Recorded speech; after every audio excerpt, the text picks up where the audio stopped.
Hello and welcome to Mythmakers. Mythmakers is the podcast for fantasy fans and fantasy creators, brought to you by the Oxford Centre for Fantasy. My name is Julia Golding, and today I am joined by the podcast's very good friend, Jacob, who is sitting over in Seattle, aren't you? Jacob Rennaker, sitting over in Seattle. We have the Atlantic between us and quite a few time zones, but we've managed to get together because we wanted to talk about three things, really. One thing is there has just been news on some of the casting decisions that are going on in this Andy Serkis directed film, The Hunt for Gollum. Then we also wanted to catch up with each other and with you about the possibility of this Stephen Colbert penned other Lord of the Rings film. And finally, because I'm launching into, again, publishing a fantasy book, and Jacob is also a writer, we thought we would just give you a few pointers about how you get from an idea to actually getting a book out there in the world. But we'll leave that at the end. So basically, we've got three things to talk about today. Anyway, welcome, Jacob. And shall we start with the casting news? How closely have you been following the news coming out of New Zealand on this film? Somewhat. I haven't refreshed my browser every 5 minutes as perhaps I should have. But generally speaking, I've got other fish to fry. But definitely with I think it became more on my radar after the surprise announcement of the Colbert film when Peter Jackson was giving his update on Hunt for Gollum, and I thought there was going to be a Hunt for Gollum update with the casting, perhaps, but then instead they provided something different. But here's the casting. Here's the Hunt for Gollum, more significant update that perhaps everyone thought was coming. We have talked about this film before and the challenges it has of being a prequel with having to colour between certain lines and the lack of freedom about what they can do. And one of the clues that we get as people trying to sort of guess what's going to happen and what kind of film they're going for is to see what kind of people they are casting. Now, the original swathe was, we thought they were going to perhaps, because we knew that Ian McKellen was going back and we heard that Elijah Wood was going back. And for a while, Viggo Mortensen's name was attached to the project. Obviously, Andy Serkis is back playing Gollum, though as a CGI character, that's a completely different, set of criteria. But when Viggo dropped out, then there was a gap. And for a while, a actor called Leo Woodall was attached to that role. And it turns out that's wrong. They've actually announced quite a fascinating casting, which is Jamie Dornan. Now, if you only know Jamie Dornan as the tortured, worried, sexually sort of strange protagonist in the 50 Shades films, you are not doing him justice, because actually he's a brilliant Northern Irish actor. He was in the Kenneth Branagh film Belfast. He's been on in films and TV in the UK a lot. He is an actor of great range and seriousness, and he's also incredibly good looking. So delete from your mind, what's the name of that character?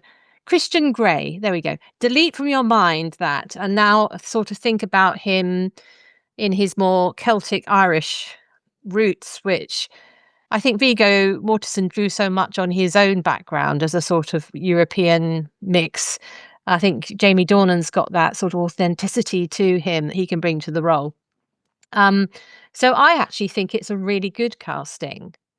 And I'm very excited to see what he might do with it. If I could put it like this, I think he has that potential lyrical soulfulness that actually made Viggo's performance so fascinating. The idea that this person could have lived a long time and knew all these stories, for a man, obviously. We're not judging by elves, we're judging by men. So I think that's I'm actually very happy.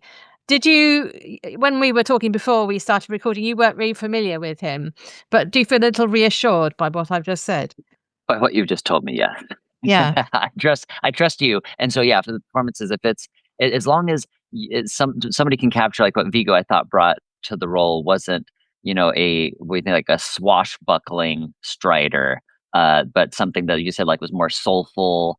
Yeah. Somebody who can sing as well, right? That you could believe is like a gentle like uh a benevolent could be a benevolent ruler and not yes like a meaty action hero. So that's as long as you can keep that, like you said, like the kind of like a poetic lilt to those lines, those sparse lines. I think I'm willing to give him a chance. Yes, if you want to sort of familiarize yourself with him, he does crop up on chat shows in the UK, like the Graham Norton show. So if you just look at how he presents himself there, you'll see that he's quite shy. And I always felt that the Christian Grey role, he was really quite, that was against the grain of where he was naturally. But he has played also some quite difficult villainous characters as well. So that's why I'm saying he's got range. So yes, tick, tick. Jamie Dornan, interesting. Leo Waddle, I think that's his name. I don't know him so well, but I think he's been in things like the that Lotus Hotel series and all those kind of things. He's a young actor, very good, and he seems to be playing a character that is not canon, as it were, whose name begins with Halvard or something like that, which sounds as though he could be in some way a ranger. And thinking about it, you're not going to send Ian McKellen at his great age off into the wilds of location shooting because he just can't do it. That's one of the problems about him being still in the role. So who is Aragorn going to talk to? I heard, I think it was Nerd of the Rings was speculating about it when I was checking what was happening at lunchtime. And they were taking it quite seriously about, oh, well, who is this person? And I was thinking, actually, he's there, surely there, just as the someone that Aragorn can talk to as a writerly thing. First and foremost, he needs a companion. And it's clear, unless you're going to give him a Legolas or someone to go with him, you need someone who could conceivably be accompanying him. And another ranger seems like an obvious choice because we know he has the Grey Company and all those people in the Lord of the Rings books, which never made it over to the film. So that's what I suspect is happening. Though, of course, the name is fairly generic, so it could be some other race of man in that time. We'll see. But I think if I was putting money on it, it would be somebody from the north, like a ranger. Yeah. Okay, so another casting, which I think you will be familiar with, Jacob. That's Kate Winslet, Right. who is playing a character called Marigold, which sounds hobbity, but we're in the time of, well, I'm not aware of there being a main female hobbit called Marigold. So I suppose we can speculate that maybe she is something like Gollum's, the sort of the matriarch of the Gollum's tribe of hobbit, proto hobbits, because his grandmother is mentioned and does get like her own little.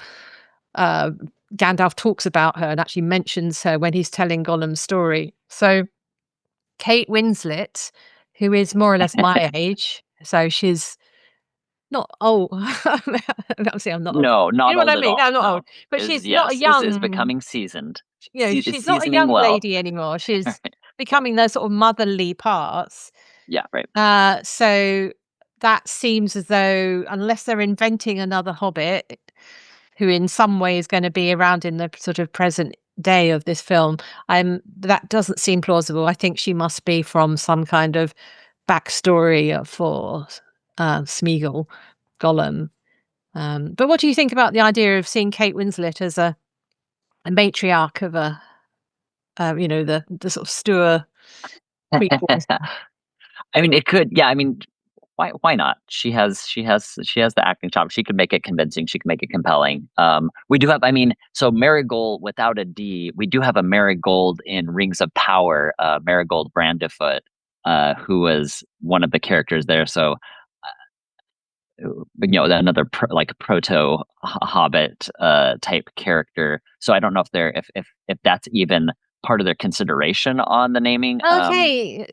So I suppose the name doesn't tell us anything, No, other than that Kate Winslet has sort of, fresh face, English complexion, right, um, not obviously sort of elfin, if I can put it like that. right, Not obviously sort of you can imagine the sort of Kate Winslet, not Kate Winslet, the Kate Blanchett types would lead you more into a elf direction.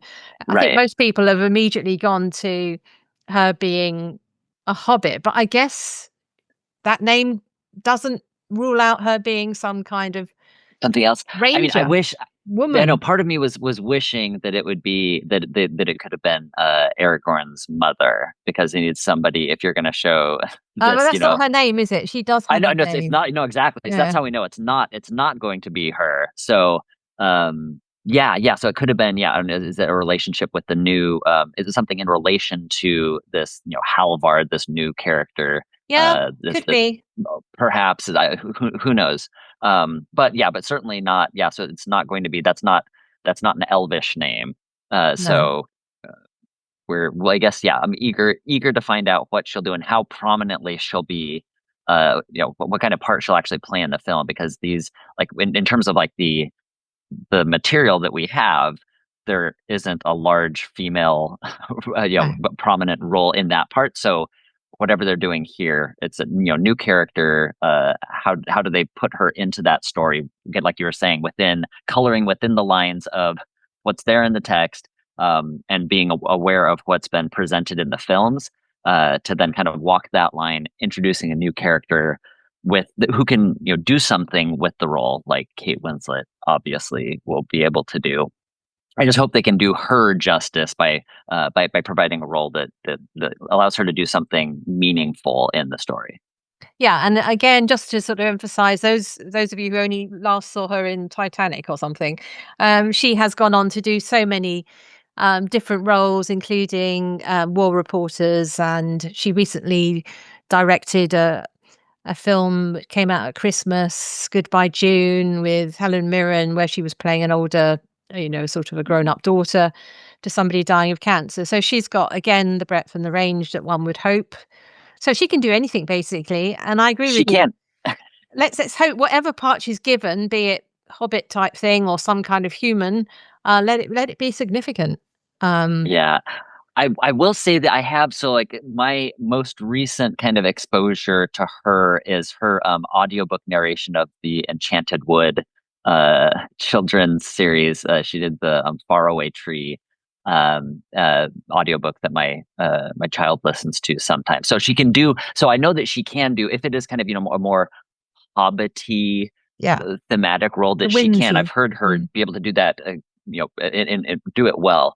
She has that kind of whimsy, can have that kind of like, magical, whimsical, wondrous lilt to her voice. So I think she could, if it is even that kind of a role, I think that she would be able to do well based on what I've heard her do. Yeah, and of course, there's just a practical thing about which British actors are left over who haven't been cast in Harry Potter. So because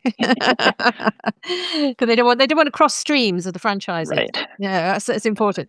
Um, okay, so moving on, then we got news about people returning. So Lee Pace was the new announcement. Now Lee Pace, most people listening to this will remember as Thranduil in The Hobbit, and he was definitely one of the best castings. Him and Martin Freeman were brilliant in that. Mm. I think the problems were all to do with the script really, rather Right. than the castings. Um, I also liked Richard Armitage as well as anyway. So Mhm. the casting was strong in that thing. It's just the way it was divided up, which it was weird, and that's charitable. So Lee Pace with his awful, awful arrogance in that was rather good. So him coming back Mhm. to swish his robes again, I think is exciting, but also I think he will be fine because that's what 10, 13 years ago that he did that. I think because he was already a mature elf, he won't have aged out. Whereas Mhm. poor old Orlando Bloom, if he did come back in any way as Legolas, he would find it very difficult to be de-aged just because his Yeah. body will no longer move of course it doesn't, like a 20-year-old. Um, Mhm. so I think Lee will be fine. Yeah. So That seems good. Elijah Wood coming back, he did look a bit ancient, even with all the de-aging technology in The Hobbit. So I'm not sure how he's going to be featured, possibly as a voiceover introduction of the Red Book, kind of brief glimpse. I can't imagine he will have a larger role than bookending it. And then Ian McKellen. I am worried about Ian McKellen because in The Hunt for Gollum, Gandalf does stand to play a big part. He's part of the search. And lovely Ian McKellen is in his 80s, and he has had a number of health events. He can't ride a horse or. So I'm hoping, a bit like they had to with Christopher Lee, I'm hoping they're going to work a way of letting him act without overstressing him. I know he wants to keep hold of the part. Should let go, Ian. That's my personal view, but I know a lot of people really want him to come back. But anyway, if he's coming back, don't overstress him. And then, of course, finally, Andy Serkis is going to be Gollum as well. That's going to be. Don't you think that's a really interesting? Well, people have done it before, but how is he going to direct and act when it's The Hunt for Gollum? How's he going to do that? It's going to be really hard. Yeah. Yep. No, agreed. And I don't know that the difficulties, the added level of complexity with the motion capture, that he's going to be, because he's there. I'm sure he'll be there in the scenes with folks, but he'll be. I think the actors will already be having to suspend their disbelief looking at a man in a spandex suit with the dots on them, and using their imagination. So I don't. Yeah, and that's a good question in terms of like the logistics of directorial responsibilities in scenes, that it's largely set up from what I've seen and understand, that it's setting up a scene beforehand, going through, and then afterwards, like directors do, rather than like stopping people cutting mid scene, which you could do, but it is different. It's the same thing like with you saw more of this a few decades ago with basketball, with American basketball, that they had a few player coaches. So somebody who was playing in the game, right, but who was also coaching.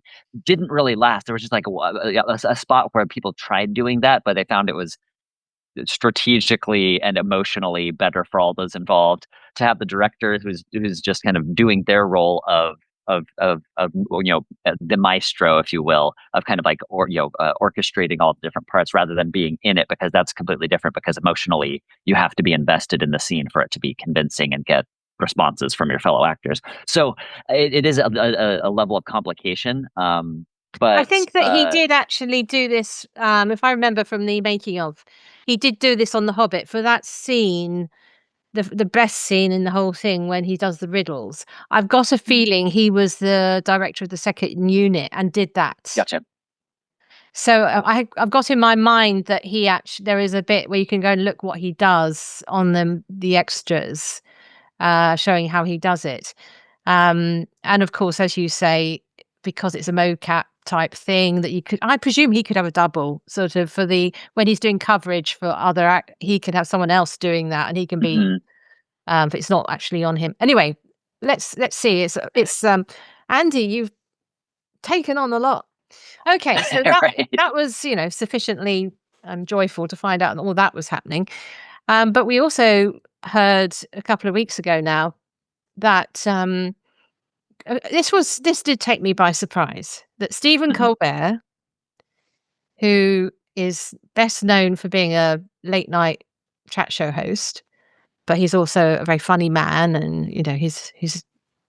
um, he's got a personality that goes beyond his show. But he is also known, of course, of being one of the uber fans of Tolkien, and he had a rather sort of prominent cameo role in that he didn't blend with the rest of the film in The Hobbit. But he clearly loves anything to do with the whole Peter Jackson setup. Anyway, and he's been cancelled or whatever. His show's been cancelled. So everyone knew that he was going to do something else, but nobody knew what. And then Peter Jackson announced with him that he is writing. Well, if I've been calling it like this, if The Hunt for Gollum is a prequel, then this is an interval because it fits in between the party and the hobbits arriving at and leaving, starting to leave. A hobbit sort of party getting together of Merry, Pippin, Sam, and Frodo, and arriving in Bree. It's an interval there. And there is mutterings, rumors about them doing a trilogy. So that would mean we've got prequel, interval, and maybe a sequel. Right. I don't know. That's what I'm thinking would be quite a nice pattern. But what do you think about well, let's start with the material first and then talk about the people involved.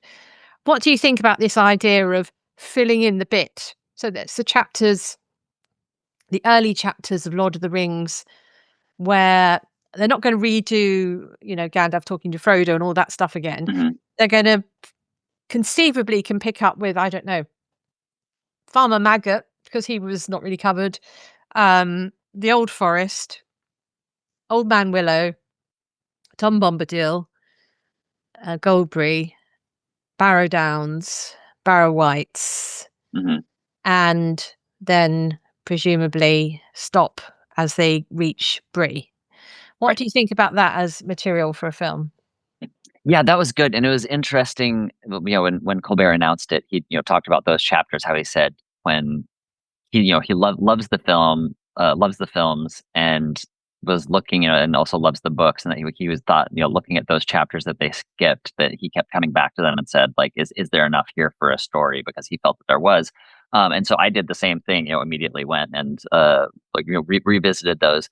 And I think it could work. I think there's enough there to provide an arc for the characters and for Frodo's in particular. There's a line at the very end when or at the very end of those set of chapters when Frodo is captive by the Barrow Wight. And it says, there's like a seed of courage that exists in all hobbits, and sometimes it just takes a desperate circumstance, to be able to awaken that. And then he does, ultimately does, and saves his friends. Where as at the beginning, he's very reluctant, hesitant to leave. He's always questioning, should I have, did I leave? Am I doing the right thing? Should I have left? Did I leave the wrong way? Now, as everybody, did I actually make things worse by leaving? Because my friends know about the ring, does that mean everybody else knows about the ring? There's the Black Riders. And so you see this kind of like fearful Frodo, who in that moment, I think you really see him first really kind of summon his courage. So this is kind of the awakening of Frodo, the hero. I think you can see, I think this could be a good way to represent that kind of transition of character, because he does, well, in the films, he kind of, he can be hesitant and question and defer to others. He is fairly brave, it seems like, for a hobbit who's out of their depth. Certainly more so than Merry and Pippin at the beginning, and even Sam. So in my mind, so these stories that you're doing kind of like prequel. Well, it's not prequel, but if it's a movie that's kind of being inserted into a That's why I beloved called it an interval. franchise. Right. Yeah. Yeah. So we've seen it before, and I think you can do it well. It's if it's done. I think it serves the story if it adds something. It adds a dimension or a layer to a character that then, if you rewatch the original, then you think like, oh, okay, I can appreciate this character more. If there's something that like enriches your understanding and kind of experience of that character, then it's there. And I think they're able to do that. Like with Star Wars has done it to varying degrees of success, and I think mostly with the Rogue One, kind of like more of a standalone, disconnected, the Andor series, where it's adding some more depth. That now, kind of going back and watching stories, seeing characters, you understand, oh, there's this motivation to the character, and it enriches rewatching the original. So I think that within this arc, you do see Frodo kind of moving and changing. At least Tolkien himself signifies this kind of this switch, this slight change in Frodo at that moment in the Barrow, when he's captured by the Barrow Wight. So I think within the arc, with the Tom Bombadil, with the Old Forest, with Tom Bombadil, the Barrow Wights, I think I think there's enough there to have like a nice self-contained story without having to, like we saw with The Hobbit. The problem with The Hobbit is it was stretched too thin into 3 films from the material, but the material that we have here, I think there's enough to be able to provide a nice to dig into some of those moments. But the trick is, and I would love to hear this, your thoughts on this, on how that fits in with the existing films. Yeah, What you think the best ways to do that? so that's going to be a real challenge, isn't it? So first of all, um, the choices they took simplified some of the characters. So one of the things I was finding when I've been doing this series, reading my way through it, sort of sidecast, I'm calling it. Right. Remember looking at those and thinking, oh yeah, Tolkien really did think about the different roles of the hobbits within that little walking party. And Merry in particular is not just the naughty sidekick character. He is more like, I think I would call him a quartermaster. He provides the ponies and he negotiates on their behalf. Mm. He's the one who goes ahead and prepares the way, sets things out. He's the one who knows about the road through the old forest. So he's not just Pippin's chum.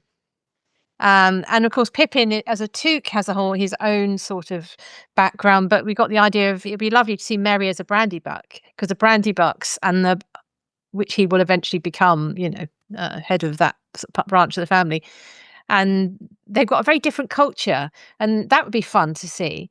But it would mean shifting Merry slightly. I think you see later in the trilogy that he is a more serious character of the two. He is the one, for example, who is suspicious of Strider early on, if you remember. Um, and then, of course, he has that sort of seriousness of purpose, which Pippin is later to find when he reaches Gondor. So that would be so there's a slight retuning. I think you can just about get away with it. But if in terms of where Merry is, Okay. he's I think if you're going to have the 4 of them, you want more nuance between who they all Hmm. are, and the Right. book provides the nuance. And Right. Frodo, by casting Elijah Wood so young, they got rid of this. But Frodo is the young officer who is sent over the top with his men. That's who he is. Um, and it would be interesting to see if they lean more into that, the fact that Frodo does have some sort of command, and that's what you see. He Mhm. takes responsibility and command. Right. Um, so I think that's interesting, but I feel it's a bit thin. Yeah. Uh, I know why they're doing it. I'd be interested to see how they connect it to um the outer frame, because apparently it's Right. Sam's daughter who's like the sort of who is in the appendices. That she holds the books, um, and so she's like the next generation of the story. Hmm.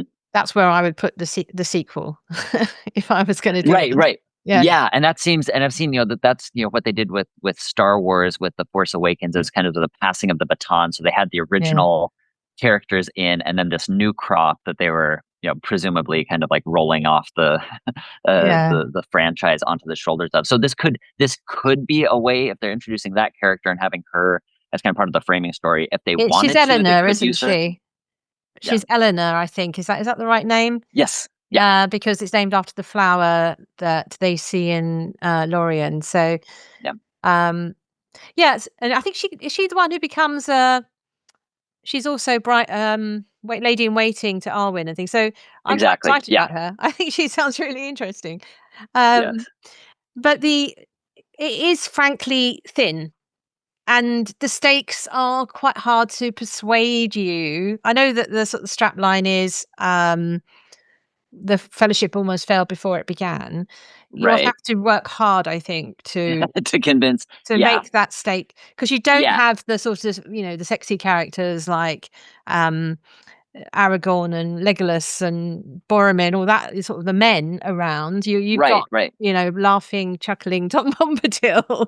Yeah, and um, Goldberry, right? So we have two. So yeah, now, whereas it was all male, so we have within the material, the source material itself. There's one female, and that's Goldberry, who comes in and is yeah. just kind of weaves her way within the story to provide quite a some levity a Galadriel little bit. style presence, really. No, She's like a sort of exactly, yeah. trial run at Like Galadriel, a really. proto Galadriel, yeah, as you're Yeah. coming in there. Yeah, so it's kind of like, mystical, mysterious, happy, but kind of like an untouchable character, not one that they're like really feel that they can approach, but that they're approaching with like awe and trepidation, because she seems to be this elemental force, much like an elf, but I think like even heightened in the text itself. It's really, she is a force of nature, Yeah. that's kind of embodied or anthropomorphized. And so, yeah, so I think, but having Eleanor as, their female. So when you're talking about audience, it's it'll be hard to have, there isn't going to be love interest. You don't have, you don't have like an art, like the change that they made with the film with having Arwen inserted earlier, taking some slightly different roles to make her a more prominent role in the film, to ideally connect more perhaps with certain audiences. So this one's going to be a very male centered film, unless they're able to, with the frame story with Eleanor, if she's actively kind of, they're intercutting her throughout this as she's kind of discovering and learning more information about what happened.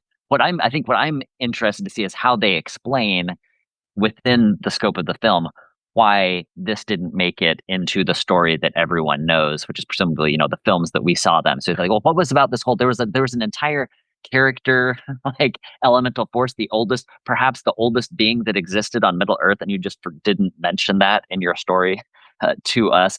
Almost the Barrow Wights, these terrible like forces of evil that nearly killed all of your friends, and you forgot to mention that to us. So I'm eager to hear like how they explain that within the film. She does have, like you said, she is given the red book, so she has that information. And I don't know if she's saying like, well, this is perhaps the author, who's been writing Bilbo and Frodo in this, perhaps they've been unreliable narrators, and then she's going to, the different areas and trying to tease out, okay, Oh, what that'd be great.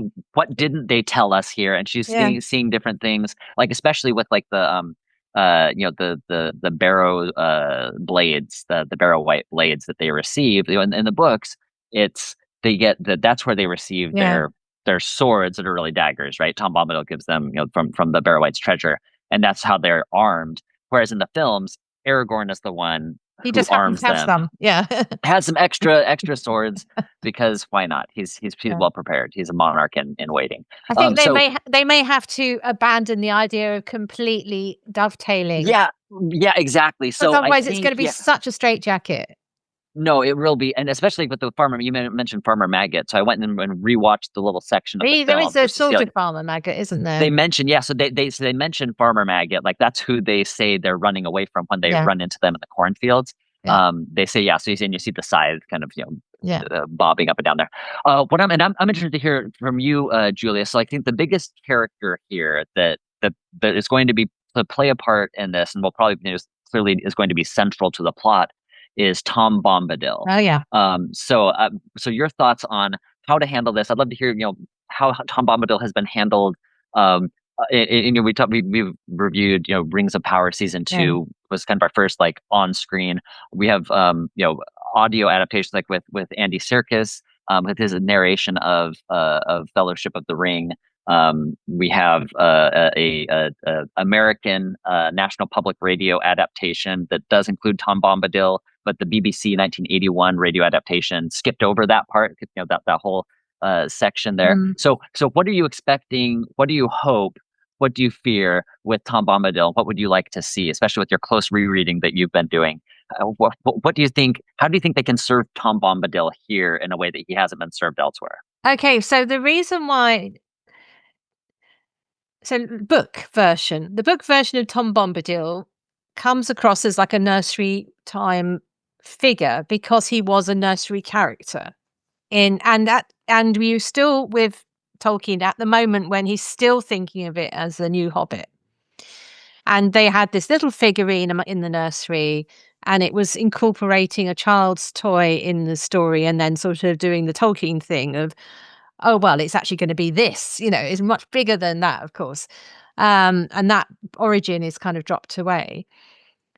So, but one of the vestiges of that sort of younger sort of more nursery thing is the way he talks. The ho-hum Tom, Tom Bombadil songs. I think the way to handle it is why not just go with Rory Kinnear, who's doing a fabulous job in the Rings of Power version of Tom Bombadil. He seems to have the right energy for this character. So someone, if not him, well, why not him? But also, I think about that. Not think of it as more like a folk singer. Some really great folk singer because a lot of medieval folk songs have the refrain like that. And actually, I think you'd have to cast someone who's got a really good baritone or bass voice who could really carry it off without it sounding odd or funny. Because it's cheerful, but it's not. You're not laughing at him. It's a joke that you share like a babbling brook. That's the idea. The spirit is that kind of infectious laughter that you get with, the best people. And it's a tall order, but I think you can do it if you've got someone who's musically sensitive. I don't know if Rory Kinnear is. Maybe he might think, oh, no, that's not me. But somebody who's got the acting chops of him, but also is able to sing. I mean, I suppose somebody who's actually trained in singing would be good. I'm just thinking of Hugh Jackman. Someone like that who can really carry a tune would be good. But you need not necessarily him, but somebody who could not be embarrassed about moving between speech and song. Because I think that's the key thing about that character. And it can really fail. It's hard to dub as well in other languages, right? But, hey, so we'll see. But I think he's actually, to be honest, I think he's easier in a way than Goldberry, because Goldberry is described in very similar language to Galadriel, and she stands and poses in a very similar way to Galadriel. It is like a sort of as though he's playing with these ideas and then says, "Oh, right, let's do it properly." I think you'd have to lean into the idea of her being a sort of river goddess, probably a bit more CGI, a bit more sort of idea that she's like made almost of water, elemental creature. Give her something where she doesn't feel like Kate Blanchett, but not. But she's kind, and she has an element of nurturing to her as well, as does Tom. I think that's what I would kind of emphasize, is they're both really loving characters and a happy marriage. Right. And the language that they use there in the book is really interesting. It says like that they are like that they're different. Like Tom is this kind of like boisterous and kind of jovial. She is happy and nurturing and caring. And it says that they're kind of like weaving their way around each other in this kind of dance. So the way that they describe their relationship, that they seem like total opposites, but that they're together somehow able to work in concert with one another. Which is kind of evoking with Tom in general. It's really, I feel, strong resonances with the Ainulindale in the Silmarillion, where existence begins with song. Right. So, and it's not just, and even when Melkor is introducing this harmony, the other Ainur and the creation is able to kind of harmonize, play off of that discord to create something that's even more beautiful. And so the emphasis that I keep seeing here on singing, and then like when the hobbits then say that it feels Frodo starts kind of singing and kind of stops himself and is like, I didn't, and he says that they found it easier to sing at times than to talk. So like you said, it's infectious. It's just something, there's this kind of like elemental, they're tapping into something that's elemental that Tolkien is seeing as fundamental to creation itself, which is song. And Tom Bombadil is kind of the embodiment of that in a way in the natural world, which is fascinating. And I think, like you were saying, like with the voice, if you treat it like a folk singer, I think like that's a really good approach. So I went and did a deep dive on all of the different interpretations of Tom Bombadil in all of these different forms. So listening to how the American version did it in 1979, it was kind of more of a kind of a goofy, silly character, some singing, but not all the time. And then Rob Inglis had singing, had Tom Bombadil sing when it explicitly in the text said that he was singing. But Andy Serkis, what he does, which was fascinating, is he picked up on Tolkien's like the lyricism. So when Tom Bombadil speaks, he speaks in meter. Yeah, they're still there. And so Andy Serkis recognizes the meter that's there, even though it doesn't say that it doesn't explicitly say he's saying this, but Andy Serkis recognizes the meter and he continues to sing. So the majority of Tom Bombadil's lines are sung in the Andy Serkis adaptation, which I thought was fascinating and more, did justice to the text. And as I imagined, Tolkien was imagining it and kind of hearing it himself. What I saw in the Rings of Power season 2 was the character was a more subdued character. He's more like Bjorn, actually, isn't he? I felt that he felt a bit similar to the Bjorn character in The Hobbit. Yeah. And I think so. We saw he was more, like a more subdued, as if that he then the hard trajectory is usually you're jolly and then you become jaded. Whereas in Rings of Power, you see this kind of like jaded, subdued character who then all of a sudden is going to become like happy-go-lucky after all these like his trauma that he's gone through. So I think that Andy Serkis gives a very kind of like a boisterous, the energy with which Andy Serkis provided, I think was interesting. With the Rob Inglis, it was kind of a more constant. It was like a happy and joyful, but it was a more measured, as opposed to kind of like a little bit more unbounded in Andy Serkis's. So I'd be interested to see how they take this character and, like you were saying, with kind of as Goldberry as the foil for that, and without making it seem like outlandish and just silly, because nobody wants that. One thing we do know with the Stephen Colbert script is it's going to be extremely respectful of the source. Okay. He's doing it with his son, who I think it's got a different surname, Peter McGee or something like that, who is a script writer. I don't know what you think about sort of nepotism, but clearly they'll have a close working relationship there on this. But the other thing that I think bodes well for what we've just been talking about is Stephen Colbert and his wife Evie clearly have a very Tom Bombadil Goldberry marriage. They're all clearly very happily married, and she often appears on his show, and so I'd quite like to see a bit of her in there, a bit of her input. They are writing it with Philippa Boyens, of course, and PJ and all the rest of them, and Fran. So I'm sure it will blend, but yeah, it's definitely making something with the trimmings from the pastry. Yeah. And one other thing I was thinking of, like the things that we've seen elsewhere, so this material that we've seen has been mined elsewhere, even in the Peter Jackson films, right? When Pippin and Merry go to Fanghorn Forest, they're kind of attacked by the tree. It's that's only in the extended edition, though. Okay, yeah, right. So if you saw it in the theater, you're out of luck. But yeah, so some of this material has been so that the whole episode there where the forest is kind of attacking, that kind of has been mined a little bit in Rings of Power. That was one of the things that I felt was done. I don't want to say disrespectfully, but just like it seemed like they're pulling out. So you have the stranger who's revealed to be Gandalf. Oh, the Barrow-wites are in there, aren't they? Barrow-wites also, So the same, So again, like the same episode. It's even on the same episode. It's episode 4 of season 2, where Gandalf is trapped by this it's old man Ironwood.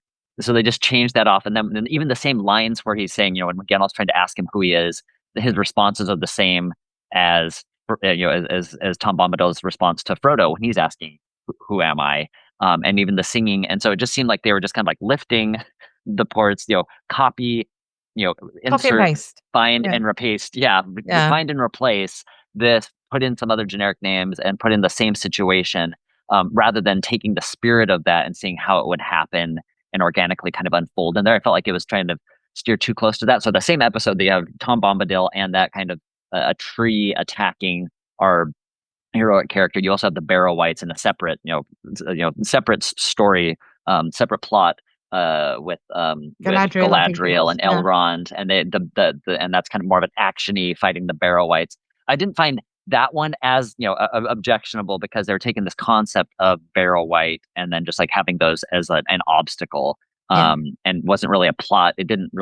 It advanced the plot insofar as the characters are coming together, and this group that wasn't really coherent now is kind of having to fight together. So okay, it served its purpose here, but taking the Tom Bombadil material from his character and his character development and just kind of like wholesalely lifting it out of there and plopping it into another setting without changing it or finessing it much, that was something that I thought could have been handled differently, to But of do more course, with the this text. team don't have to worry about what Rings of Power are up to. Right? Um, No, or do they they? Well, that I'm sure that'll be a like that voice. I'm sure Stephen Colbert has seen Rings of Power season 2, guarantee it, right? So I'm sure that's Oh, a you voice in mean his oh, I mind. see, yeah.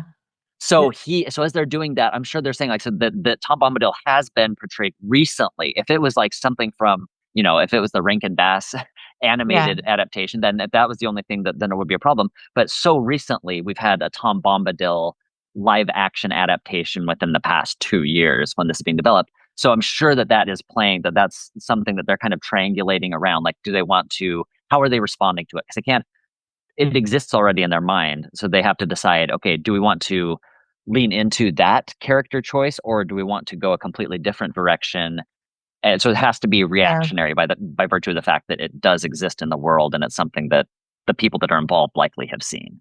And also they So, probably will have to do a more diverse casting process.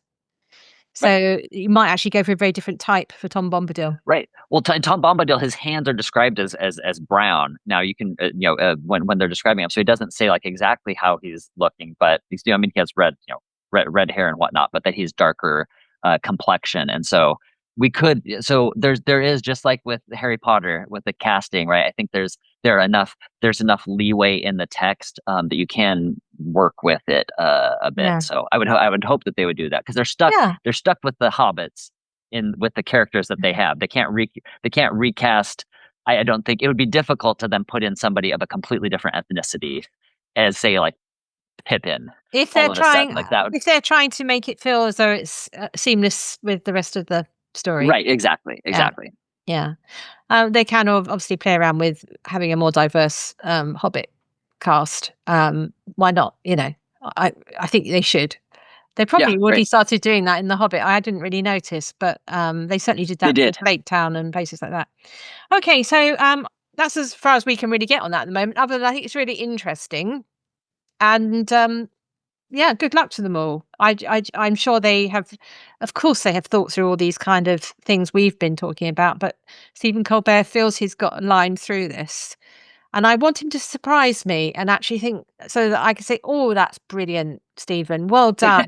You really did knock that one out of the park. Yeah. That'd be great. Well, and this is something that I saw like in another interview that he did was his inspiration for doing this. So some people might like you're saying like I would love to be pleasantly surprised, and I'm prepared to be pleasantly surprised. Yeah. Because he said one of his inspirations for going to like screenwriting route was Bill Hader. Bill Hader was in Saturday Night Live, a comedian who then after finishing Saturday Night Live for several years, a very successful run, he took a year and joined the writing team on South Park. So he All just right. like didn't want to go to another like acting gig that a lot of people Mm. after Saturday Night Live or comedy shows they would find the next big thing in the spotlight. He took time out. He just joined a writing room for an animated cartoon for adults. Did that for a year, and then based on that, then he started writing his own material, and he developed this incredible dark comedy Barry that won several awards and ran for like 4 seasons on HBO.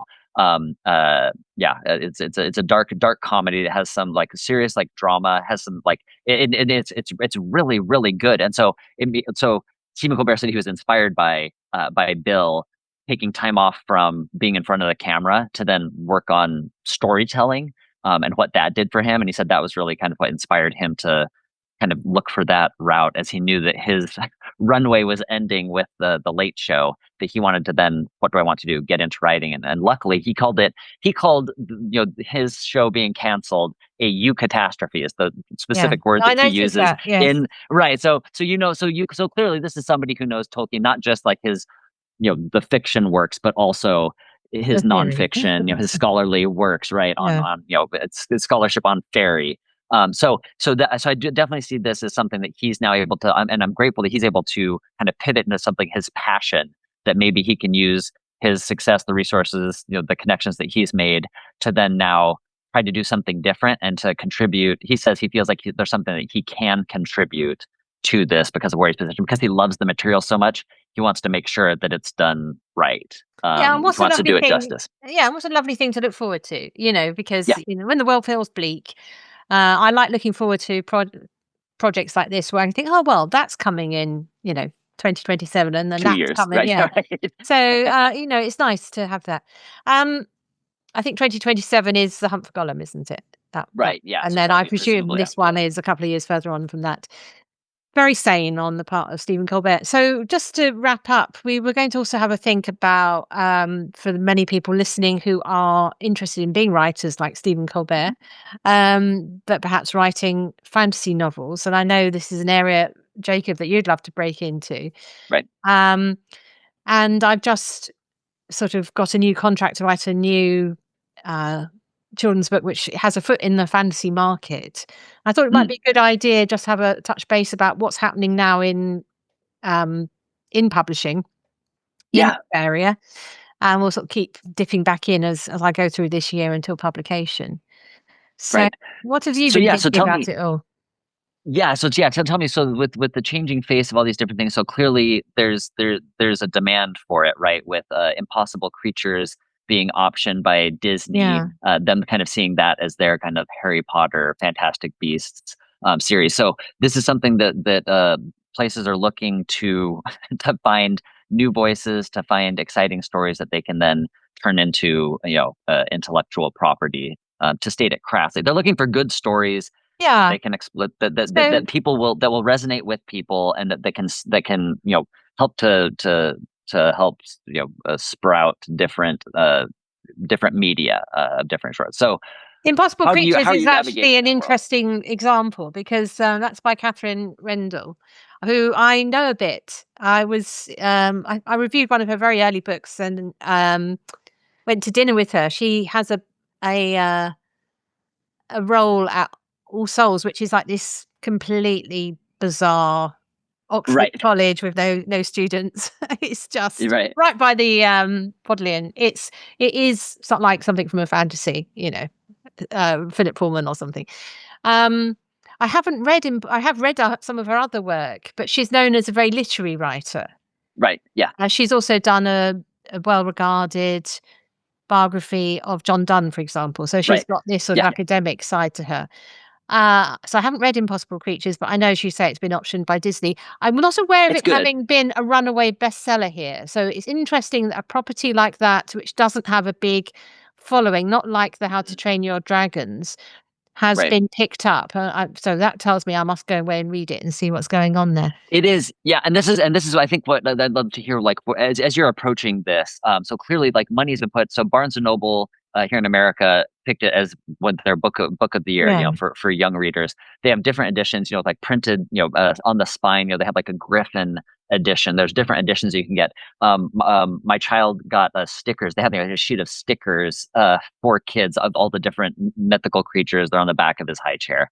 So they came up with, there's clearly a lot of marketing money that was put yeah, behind it from the get go, to position this as a book that they wanted to be successful. So part of it probably is due to the publisher's decision to put, to go all in, on to put extra marketing yeah. funds to promote this book. So as you're looking with your project, so as you're approaching publishers in the first place, did the marketing and positioning of the story that you wrote, did that play any role as you were developing like the idea and Yeah. writing it? So obviously, I'm in different position for somebody who's a debut, because I've got I'm having conversations already with people at parties and, that stuff, the networking stuff.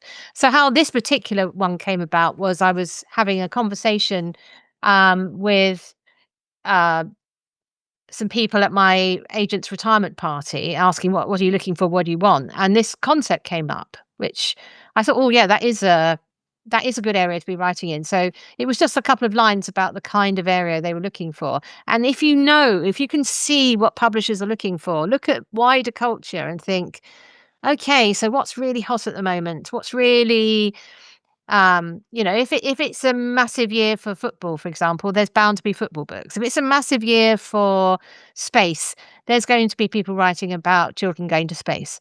It's this that simple. And I then developed something out of that. Funnily enough, I did actually go. The person I had the conversation with didn't pick up my email, so I ended up just sending it to my agent once I'd written it. And then she went out to the market with it, and ended up with 3 publishers interested. It all happened super quickly. So I had a new agent who'd taken over from the retired agent who came in wanting to prove herself. That helps. I'd been away from writing for children for a bit because I've been writing for adults. So I haven't sort of been going out a lot recently to the same people. That helped. And the concept everybody could see before they even read it. They thought, oh yeah, the what they call the elevator pitch. Yes, this seems timely. I will share what that pitch is later once we've sort of got a bit further. If you don't want to be pitching a post by somebody else doing it, And so I haven't had a sort of 3-way competition for a book ever, I don't think. I've had rumbles of interest around titles, but then I've got into relationships with a particular publisher and stuck with them, and so it's not been that. And that was very exciting because it sort of tests the idea, the theory of the case. So we've got Usborne, who are a specialist children's publisher in the UK, who are publishing here, but it's going out around now to overseas publishers, hoping it'll be picked up for translation. And where, as looking at it from a sort of marketing point of view, where you as an author want to make money is getting it picked up for being translated into other languages. That's where you make money initially. And if you get a film deal, well, that's a different thing. But for the ordinary author, so if you're thinking of a pitch for your own story, it's good to have an eye on what the rest of the world is up to. Would this sell in Germany? Would this sell in Australia or Japan or whatever it is? You can't, obviously, sometimes something that seems quite parochial, like Harry Potter, is very English.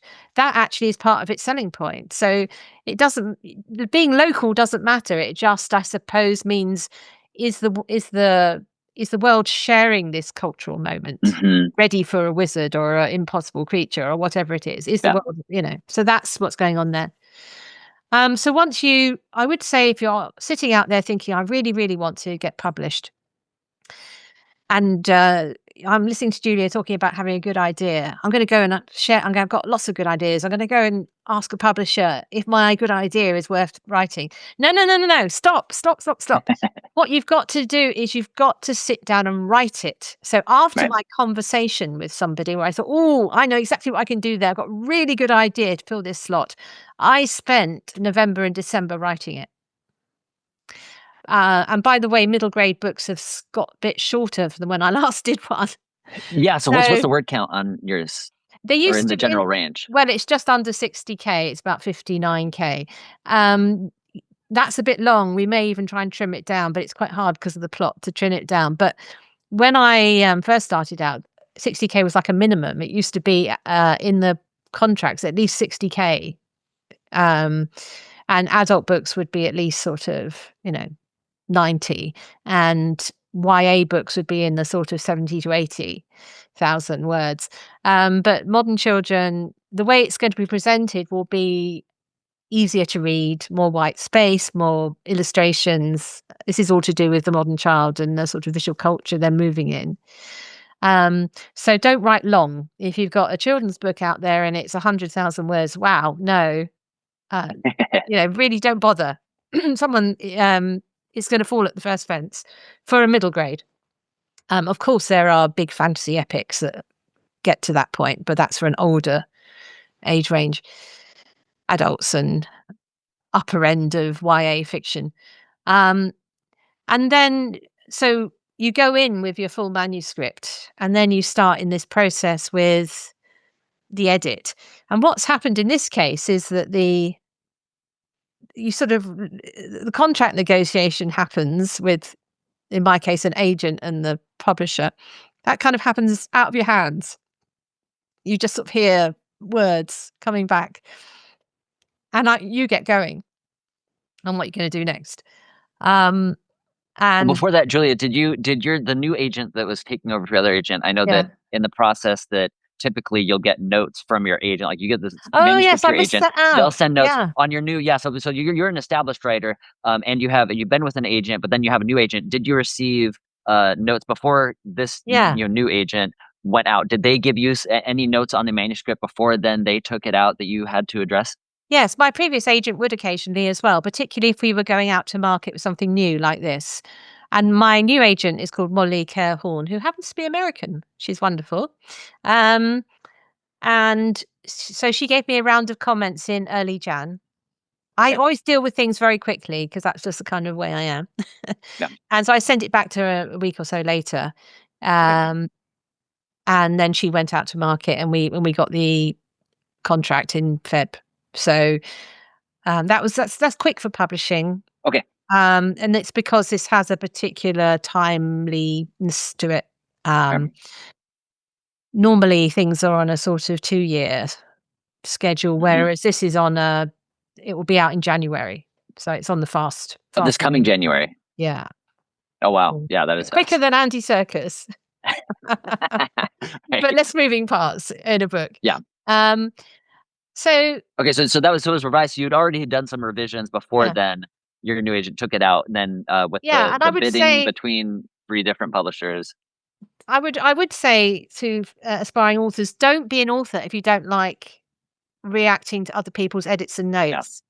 I actually love it because I regard it as I've presented something that it's only got my wisdom in it. And there is a wisdom that other people can see it more plainly. It's the same with, I've just dealt with the first round of editorial notes and sent it back. So I'm in second draft officially now. And from the editor, from your publishers. From the publisher. So now you got it to the publisher, they've looked it over, and so then the editor at Usborne that you had, they have notes on it, and so have you addressed those notes yet? Yeah, so how that happens these days. I actually have been writing long enough to remember when this was all on paper. Now you get track changes on your document, and in Usborne always have 2 people look at it, a senior and a junior editor. So you got 2 sets of marks and the comments, and then you get a very fulsome covering letter, which kind of gives it sort of more as a thematic organization to what their comments are about. A very full treatment. And it was quite funny because my new editor, Rebecca, she was sort of saying, "Oh, if you want to call after Easter to sort of talk these through." And I said, "No, I was going to knock these off. I think you're right." Some of the comments actually were things which I found made me feel a bit geriatric. So there were some sensitivities now about descriptors and things. I'd left off the page any kind of ethnic descriptors because I know they're right. But apparently I hadn't sort of really cottoned onto the fact that you can't mention for children's books for child characters weight anymore. I didn't know that. Okay. So there's certain things where they help me sort of update myself. Okay. Because they were not necessary, and I can see why. And there was sort of we changed something about the background of the main character just to get away from some negative stereotypes.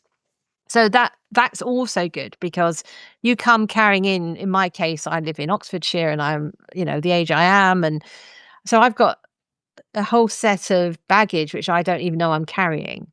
And that's one of the jobs of younger people in the editorial team is they're closer to the sort of the libraries, the teachers, the kids who are reading the stuff.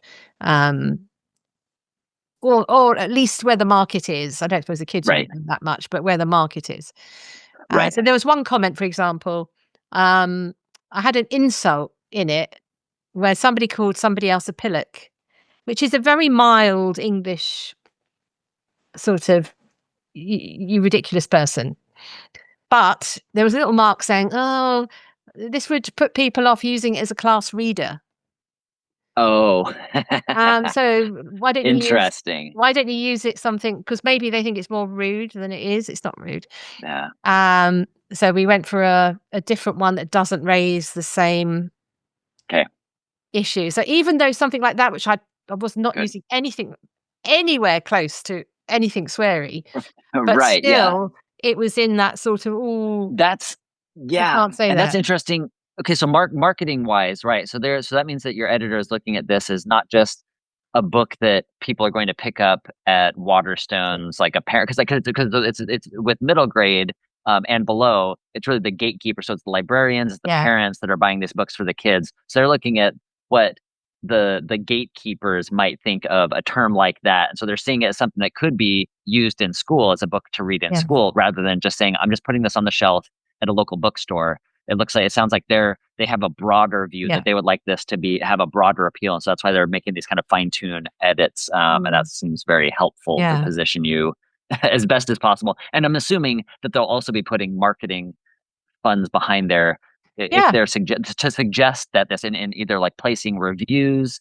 or interviews at different things, to say like, okay, this is a book that would be good for Yeah. a school reader, Yeah. sort of Boys thing. So and that's girls at school.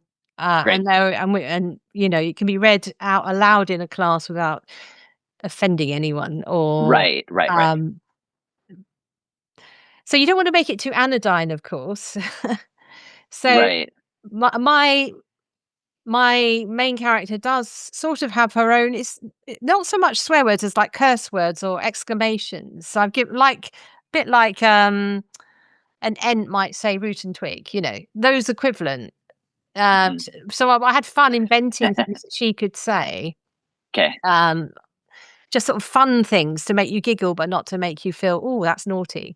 Um, right. so you can sort of inject the energy. I think it's all about the energy in the text. You can inject the energy, you don't have to shock. You can use, in this innocent world I'm creating, um,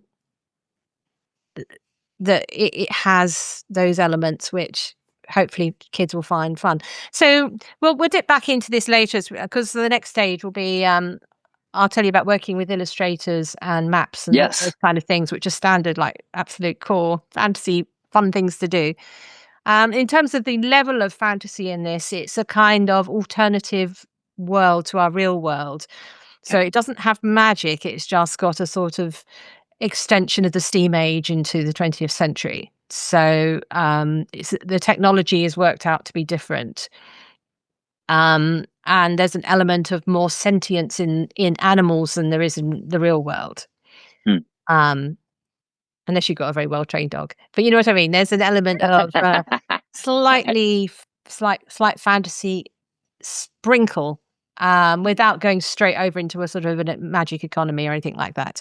Right. Um, so it has a make believe element to it, Mhm. without being elves and orcs. Yeah. Okay. I'm I looking forward to hearing more about it. So right now, Yeah. it's the process. I You've haven't wrapped got this an up. official title for it yet. So it is Okay. the Junior Golding Yes. Project. I will announce the name and the Untitled. stuff next time. Okay, great. Yeah, yeah. So right now so you've worked with your editors, and like your edits to the text, those are all in, and now Pretty you're much. moving pretty Very much. light Okay. touch from here onwards. It will be like the fine tuning of, how Okay. it all set on the page, and those sorts of things. The Excellent. line edit, if there's anything needed doing on that front, but Right. we've probably already done that more or less. So yeah. Great. Okay. Looking forward to Well, hearing more about it. Yeah. Thank you for your time, Jacob. You're welcome. Happy to talk with you.